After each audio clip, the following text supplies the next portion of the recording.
First of all, what is your reaction to what happened on October the 7th? Oh, it was terrible, of course. I mean, we kind of get our news kind of also secondhand because, you know, my wife's family, they live in Gaza. They have cousins and uncles there, and their house also was bombed. We haven't been able to communicate with them for the past 3 days. Communication are lost. So we don't know actually what is the, how are they doing, but, you know, we're used to that. I mean, it's just like, it's very repetitive. We're used to that. We're used to them being bombed every time and moving from one place to the other. You know, it's just like those Palestinians, they're very dramatic. Israel killing us. But they never die. I mean, they always come back. You know, they're very difficult to kill, very difficult people to kill. I know because I'm married to one. I tried many times, couldn't kill her. I mean, there's a dark humor there, and I understand why, because No, it's not dark humor. I try to get to her every time, but she uses our kids as human shields. I can never take her out. Again, I understand the humor, but to be serious, Bassem, about this, tonight there is... I will be serious. Now, I will be serious. I was watching your interview with Ben Shapiro, and I'll tell you one thing. Yeah. I think that Ben Shapiro is one of the smartest people who ever walked this earth. He's very, very smart. I follow him, and I believe everything he said. And when he came on your show, his solution was, and I quote, his solution was that the solution for this is for Israel to annex Gaza and to kill as many son of bitches as possible to make sure that this will never happen again. And anyone who called for a ceasefire will be a terrorist sympathizer. So God forbid, I don't want to be labeled as a terrorist sympathizer. So I agree with Ben Shapiro. I think we should kill as many son of bitches as possible. Well, let me, so okay, far, but Bassem, let me... so far, 3,500 people were killed, including 5,000 son of bitches in the bombing of the Baptist hospital as we speak right now. 1/3 of those 3,500 were children. So my question to Ben Shapiro is, how many more son of bitches do we need to kill so Ben Shapiro is happy? Okay, because it changes Bassem, from one year. It changes from one. I'm sorry that. Listen. I'm really at a disadvantage here. I'm looking at a camera. I don't see you. I can hear you on my ears. The reason I'm interrupting so is I think you might be. I think you're conflating different interviews with Ben Shapiro. He didn't use the phrase "sons of bitches" with me. Let me play to you what he actually said on my show. He did. Go back to your interview. No, he didn't. That was another interview. But let me play what he said to me here.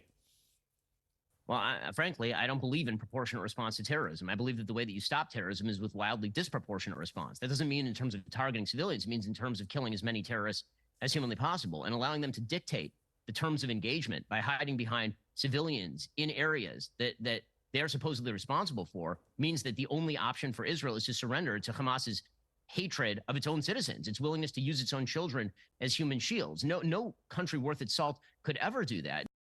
Now, that is substantively different to what you said he said, right? He's talking there specifically about Hamas terrorists. I agree with him. The thing is, the question is, what is a proportionate response? Because it has been different from one tier to another. So if you look to this graph, for example, this is the death of Israeli and Palestinians, and it's changing from one year to year. It's like fluctuating like crypto. So my question is today, what is the going rate today for human lives? I mean, 2014 was a great year for Ben Shapiro. 88 Israelis were died, and there was 2,329 Palestinians killed on the other side. That is one Israeli for 27 Palestinians. That is a very good exchange rate. What I'm saying is, what is the exchange rate for today?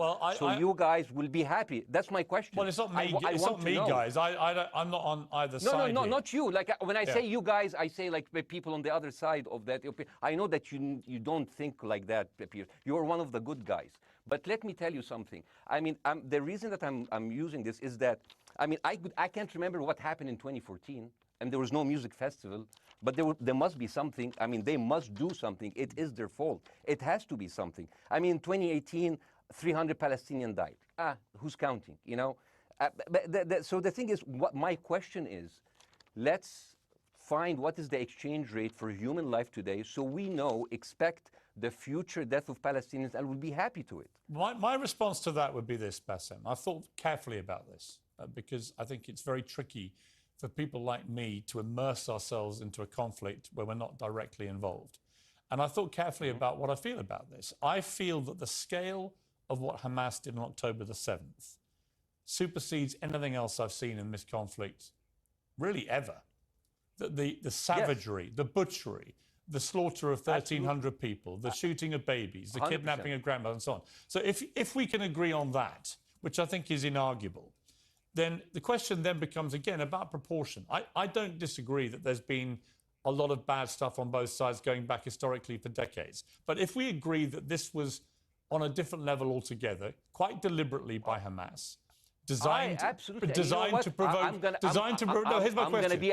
Let me ask you a question. And the question, because you raised it earlier about proportion. I honestly don't know what the proportionate response is. I honestly don't. I don't. I've been watching the airstrikes this week thinking... So what's your question? Well, I would ask you, if you were Israel, what would you... If I was Israel. If you were Israel and that had happened to you, what would you think would be the appropriate way for the country to respond? I would do exactly like Israel did, kill as many people as possible, since the world is letting me do it. I mean, I can do it because I can, you know. But the thing is, you know what? I agree with you. And you know what? I'm going to be even ahead of you, because I see the question coming. Do you condemn Hamas for the atrocity? Yes, I condemn Hamas. I condemn Hamas. I condemn Hamas is the source of all evil. They're a reason for everything. And you know what? Let's, for a minute, imagine a world without Hamas. Right. What will this word look like? Let's give this word a name, and let's name this word the West Bank. Hamas has absolutely no control in the West Bank. And since the beginning of this year, only through August, 37 Palestinian kids were killed. No music festival, no paragliding, no Hamas. Since the occupation of the West Bank, 7,000 Palestinians were killed. No music festival, no paragliding, no Hamas. I can go on and on and on and on. No, but you don't need to, because in a way you're preaching to the choir. I've followed this crisis. Oh no, you're not preaching. So the thing is, like, in the sense that I know that what you're saying has validity. Of course, Piers. By the way, Piers. I am at a disadvantage here. I can hear you. I cannot see you. I am in a claustrophobic room, and so please cut me some slack and don't interrupt me and interrupt my points. Sure. So, because this has to be fair. Understand. Because if you want to only hear your opinion, I can just condemn Hamas and go home. I can do that. So, do you want to do that, or do you have a much more nuanced conversation? No, I absolutely want to have a nuanced conversation. I wasn't aware I was interrupting you. I thought I was letting you speak. Amazing. So let's. I mean, I would say I really applaud Israel for doing one thing that no military force in the world does.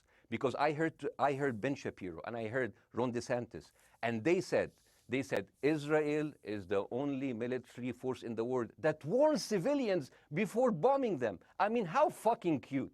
That is so nice of them. So, because with this logic, if Russian troops started warning Ukrainians before bombing their houses, we're cool with Putin, right? I mean, okay, Habibi, you have warned them, go invade. It's fine. You have done your job. I mean, the thing is, and I understand, and I also heard Ben Shapiro talking about Human Shield. So you remember my wife's family, they live in Gaza. So I asked them, I told them, when Israel gives you the nice warning, the cute warning, does Hamas force you to stay in your home so you can be bombed and use as Human Shield? You know what, Hassan here, my wife's cousin, he's a loser, you know. He told me, you know, when I asked him, does that happen? He told me, no. The lying son of a bitch lied to me. I told him, you don't understand. Ben Shapiro and Ron DeSantis keep saying that Israel warned you and Hamas asked you to stay put. So I told you, he's a loser. He never kept a job. He even failed in all of the interviews to become like a Human Shield. I would believe Ben Shapiro. Let me ask you this, Bassem. So let's go with that. No. Let me ask you this. At some point, I must be able to ask you questions.